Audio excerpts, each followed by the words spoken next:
तो चलिए गाइस, जो एक्सरसाइज में जो दूसरा क्वेश्चन है उसे भी देख लेते हैं। तो क्लैरिफाई द डिफरेंस है डिस्टेंस एंड डिस्प्लेसमेंट का जो है वो डिफरेंस हमें लिखना है। तो सबसे पहला पॉइंट यहां पे गाइस आएगा कि जो डिस्टेंस और डिस्प्लेसमेंट में जो डिफरेंस होता है, देखिए डिस्टेंस यानी हम क्या कहते हैं, the length of actual path travel by the object in a motion is called distance. यानी जो एक्चुअल पाथ जो ट्रैवल किया है उसको हम कहेंगे डिस्टेंस। मान के चलो कि कोई जो ऑब्जेक्ट है वो यहां पे है ए पॉइंट्स पे और ये है बी पॉइंट, ठीक है। अब वो यहां से रास्ता है, अभी रास्ते में यहां पे जो है वो कोई वर्क चालू है, तो ये रास्ता जो है वो बंद है। तो ये जो है वो यहां से निकला, यहां से यहां गया और यहां से यहां तक गया। तो एक्चुअल इतने ये जो डिस्टेंस था ये कितना था, ये था 5 किलोमीटर, पर वो ए से बी गया तो इसको लगा 9 किलोमीटर जाना पड़ा। तो इसने एक्चुअल पाथ जो है वो कितना ट्रैवल किया, वो किया गाइस 9 किलोमीटर। तो ये हो गया एक्चुअल पाथ। डिस्टेंस यानी हम जितना चलते हैं उसको हम कहते हैं डिस्टेंस। और डिस्प्लेसमेंट यानी क्या होता है, the minimum distance travel by the object between starting and finishing point. यानी स्टार्टिंग पॉइंट से फिनिशिंग पॉइंट तक जितना मिनिमम डिस्टेंस उसने ट्रैवल किया उसको हम कहते हैं डिस्प्लेसमेंट। तो यहां पे ये जो होगा ये होगा 5 किलोमीटर डिस्प्लेसमेंट, और ये जो 9 किलोमीटर होगा ये होगा डिस्टेंस। मान के चलो आपके पिताजी जो है वो सवेरे सवेरे जो है वो घूमने जाते हैं, ठीक है। तो घर से निकले, घर से निकल के जो है वो 4 किलोमीटर पैदल पैदल गए और 4 किलोमीटर जो है वो पैदल पैदल घर पे जो है वो वापस आए। अगर मैं आपसे पूछूं यहां पे डिस्टेंस कितना उन्होंने ट्रैवल किया और वहां पे डिस्प्लेसमेंट कितना हुआ, तो देखिए 4 किलोमीटर गए और 4 किलोमीटर वापस आए। तो एक्चुअल डिस्टेंस कितना ट्रैवल किया, टोटल किया 8 किलोमीटर। 4 किलोमीटर पैदल गए और फिर से घर पे वापस आए। तो ये हो गया गाइज उनका एक्चुअल डिस्टेंस, यानी कितना हो गया, 4 जाना 4 आना, यानी 8 किलोमीटर। और डिस्प्लेसमेंट की अगर बात करें तो डिस्प्लेसमेंट कितना होगा, तो डिस्प्लेसमेंट होगा गाइज 0, क्योंकि वो अपने घर से निकले, घर से निकलने के बाद 4 किलोमीटर गए और 4 किलोमीटर फिर से जो है वापस आए। तो स्टार्टिंग पॉइंट जो है वही उनका फिनिशिंग पॉइंट है। तो डिस्प्लेसमेंट कितना होगा, मिनिमम डिस्टेंस उन्होंने कितना किया, तो कोई किया ही नहीं, क्योंकि जहां से गए थे वहां पे फिर वापस आए। तो डिस्प्लेसमेंट इस कंडीशन में होता है 0। बट डिस्टेंस की अगर बात करें तो डिस्टेंस कितना होगा गाइस, 8 किलोमीटर।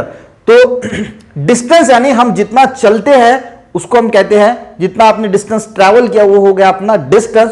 डिस्प्लेसमेंट कम से कम डिस्टेंस जो आपने जो है वो ट्रैवल किया, कम से कम, जैसे हमने यहां पे देखा स्टार्टिंग और फिनिशिंग पॉइंट भी बहुत इंपॉर्टेंट यहां पे लिखना। स्टार्टिंग और फिनिशिंग पॉइंट यानी स्टार्टिंग पॉइंट से फिनिशिंग पॉइंट तक जो है वो मिनिमम डिस्टेंस जो आपने ट्रैवल किया उसको हम कहते हैं डिस्प्लेसमेंट। आई थिंक आपको जो है वो डिस्टेंस डिस्प्लेसमेंट समझ में आएगा। देखिए अब डिस्टेंस की बात करो तो यहाँ पे डायरेक्शन की कोई बात नहीं होती, क्योंकि डायरेक्शन किस डायरेक्शन में आप डिस्टेंस में गए तो ये हमें पता नहीं होता, यानी ये होती है स्केलर क्वांटिटी।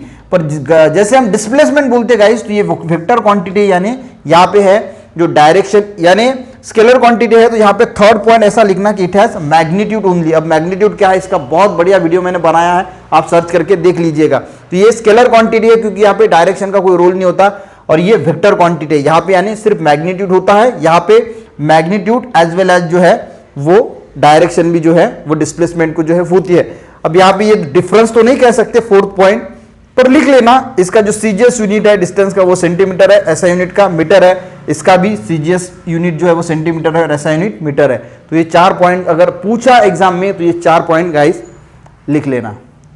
नेक्स्ट देखते हैं यूनिफॉर्म और नॉन यूनिफॉर्म मोशन। चलिए गाइस दूसरा डिफरेंस देख लेते हैं। दूसरा डिफरेंस है यहाँ पे uniform motion and non uniform motion में। देखिए यूनिफॉर्म मोशन यानी क्या होता है, इक्वल डिस्टेंस जो है वो इक्वल इंटरवल ऑफ टाइम में अगर कोई ऑब्जेक्ट कवर करता है तो हम उसको यूनिफॉर्म मोशन कहते हैं। इक्वल डिस्टेंस यानी मान के चलो कि कोई बंदा जो है वो जा रहा है और 2 सेकंड में या फिर 1 सेकंड में 3 मीटर का जो है वो डिस्टेंस ट्रैवल करता है, तो अगले 1 सेकंड में भी वो 3 मीटर का डिस्टेंस ट्रैवल करेगा। यानी यहां से कोई निकला है और यहां से जा रहा है, और अगर मैं यहां पे 1-1 सेकंड की बात करूं या कितना भी अपन टाइम इंटरवल जो है वो ले सकते हैं, तो ये 3 मीटर 3 मीटर 3 मीटर, यानी इसमें देखिए क्या है।